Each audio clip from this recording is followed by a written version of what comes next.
What's up everyone? Just after finishing my obstacle run, 19 kilometers. Damn, it was quite brutal this time as well, but still I got my new piece of the medal.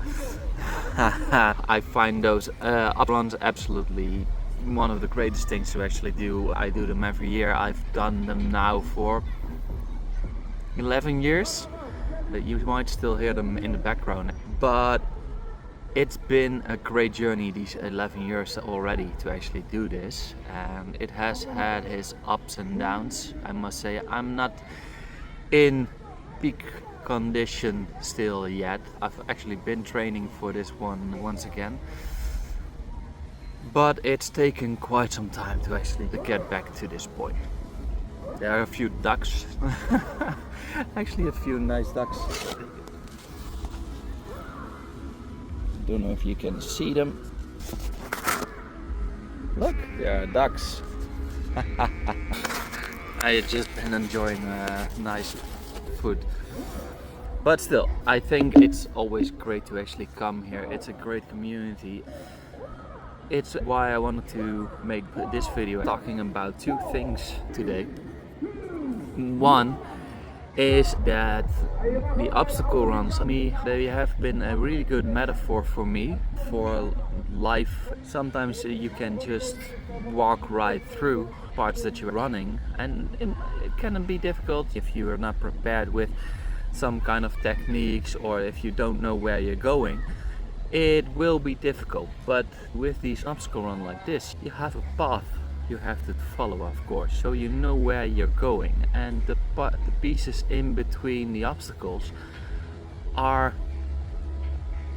quite well to do for most people. I mean, some have not trained and the like, so it will be more difficult, but for others, those things, they just stroll through life, stroll ahead, and then they hit an obstacle. Some people will take some time or need some time to actually work their way through. Some will pretty much just go right ahead and go on through right away. Others will have more trouble with it. And same with me as well. I've done quite a few obstacles here today. It's been like 35 or so that I've been doing. But some actually went quite easy. Some actually went, I didn't even make it through. With this particular run, I've done these now they are here for 11 years, so I'm doing them for 11 years with the Strong Viking. And today my knee was acting up. I've had a meniscus tear a few years ago. It's been repaired, but it's still acting up sometimes. And it's tough, but it's still fun, and with everyone around you will be able to get through those barriers. This one, I see a lot of people just helping each other through those barriers that they actually run into, obstacles. Some, like I said, some will be easy, some will be hard, but that's where things like, it's same in life, you will run into barriers. Sometimes you just stroll through life without ever stopping, and it goes really well. Everything is going the way that you want them to. But there are absolutely times that you will run into barriers. But that's okay. It happens to everyone. Not everything will go right in life. Not everything will go exactly as planned. And these barriers will help you learn new skills, help you learn new ways of coping, getting through, learning something new to actually do something new. I actually see some people just going through an obstacle that I have trouble with, and I see how they get through, and I just start to copy them a little bit. It's watching them go through the obstacles and imitating them a bit, but making it also my own, giving it my own formula so I can work with that. And that's the help that you're getting then as well. But the same with a few, like with big walls or like mud hills and the likes. Even with a half pipe or a ramp that we had to go up here. I managed to get up top, but not quite over it. I wasn't quite fast enough yet. That's something I still need to work on for next time. But someone at the top actually grabbed my arms and helped me get me over the hump, and I was grateful for him. And that's what it's all about. It's helping each other go through the courses, through the obstacles, over them, under them. It's an amazing community actually here, and that's actually one of the reasons why I wanted to talk about this as well, is sometimes you will need help. I give help here to people as well. I give them a boost, I help them pulling themselves up, or when I see someone struggling with carrying something, or I might even just give advice, okay, you could carry it like this, it might make it easier for you, helping each other reach the finish. And you will see this, you'll need this in life as well, right? We need to be there for each other. And that's where like therapy and coaching comes into play as well.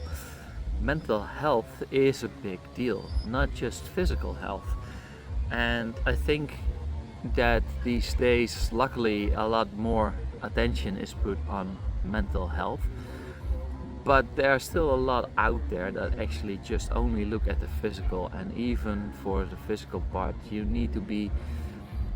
can be mentally strong, mentally agile, but physically you need to be strong as well. But the other way, some are just physically strong, but mentally they cannot have that much. And if a barrier comes up, we oftentimes just help people on the physical end. Okay, can we help you do a task? Can we help you? Someone gets their leg broken. But as soon as someone actually gets into a depression or has a bad day or anything, both of them, even if you are having a bad day, it's oftentimes just brushed away by people. Okay, you were just having a bad day, go on and just do the thing. But even with a depression, okay, why are you depressed? I'll just go along and do it. I was diagnosed a few years back with CPTSD, and still there were people out there that just did not take care of that. You will have a lot of people there that just don't take into account the mental aspect of life as well, and we need to help each other with that. Be open to learn and to listen to someone else, and that's where therapy, and for me is hypnotherapy that I'm providing for people, as well as coaching, can help with as well, just to break through a few of those barriers and getting some energy back, getting that motivation, even to quit some things that you want to quit. Help facilitate a change in life, help find clarity that you will need, give that place that you might feel more at home, feel listened to, feel understood, and give it a place to actually heal. And one thing that I learned on the way here, also I am out here by myself at an obstacle run. I live in Holland, I'm here in Belgium, and I see a lot of groups here go out and do these things. But when I started doing these obstacle runs, I was with a group of few people that wanted to do these as well. But over the years then, only after 1 or maybe 2 years, most people just they stopped with it. They didn't like it anymore, or they wanted to do different ones, or it was too far away. They stopped working out. But I still wanted to go. I still wanted to do them. And I could absolutely have said, well, no one wants to come with me.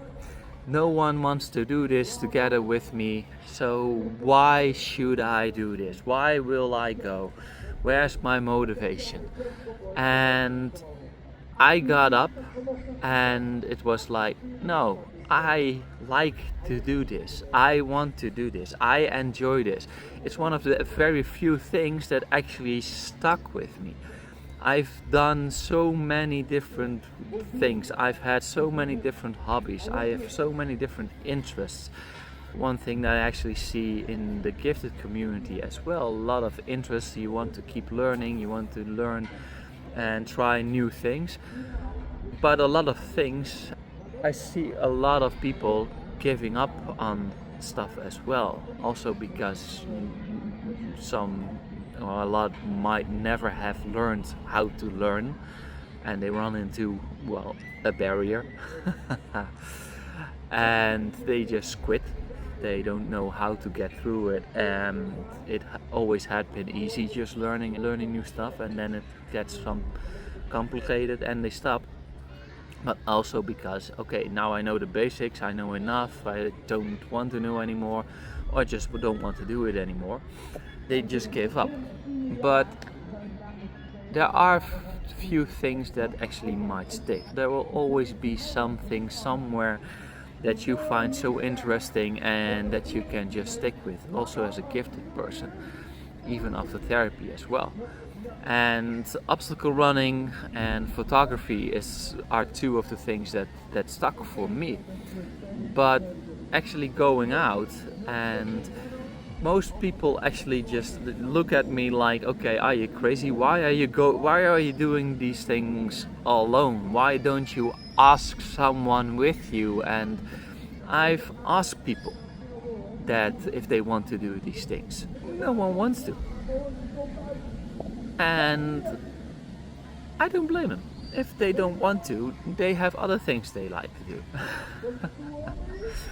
It's also okay to go out and enjoy yourself. I think it's actually a sign of mental strength as well, and mental flexibility, because you can enjoy yourself. You don't always need a distraction of someone else. You can be alone with yourself, with your own thoughts. And in this case, I'm out here with like at least 1,000 other people that have been running here today as well.